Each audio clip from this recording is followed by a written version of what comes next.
Ukraine रूस की जंग के बीच रूस ने एक बार फिर यूक्रेन पर परमाणु हमले की धमकी दी है।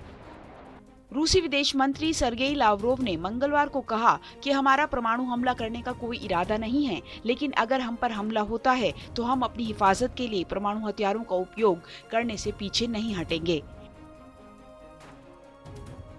गौरतलब है कि जब से रूस और यूक्रेन के बीच युद्ध शुरू हुआ है, रूस परमाणु हथियारों को लेकर लगातार चेतावनी जारी करता रहा है। इस बीच रूस के रक्षा मंत्री सर्गेई शोइगु ने परमाणु हथियारों को लेकर मंगलवार को बड़ा बयान दिया। उन्होंने कहा कि बैलिस्टिक मिसाइलों, पनडुब्बियों और बमों के विकास को जारी रखा जाएगा, क्योंकि ये सभी हथियार रूस की संप्रभुता की रक्षा करेंगे। इसके अलावा रक्षा मंत्री ने कहा कि हम परमाणु हथियार विकसित करना जारी रखेंगे और अपनी लड़ाकू तत्परता भी बनाए रखेंगे, क्योंकि परमाणु हथियार रूस की सुरक्षा का एक बड़ा कारण है और रहेंगे। वहीं रक्षा मंत्री ने ये भी कहा कि हम एरोस्पेस बलों की युद्ध क्षमता भी बढ़ाएंगे, जहां आधुनिक वायु सुरक्षा प्रणालियां काम करेंगी,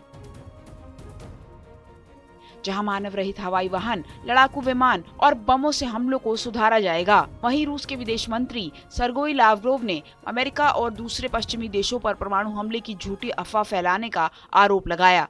गौरतलब है कि रूस के राष्ट्रपति व्लादिमीर पुतिन ने भी कुछ दिन पहले पश्चिमी देशों पे न्यूक्लियर ब्लैकमेल का आरोप लगाया था।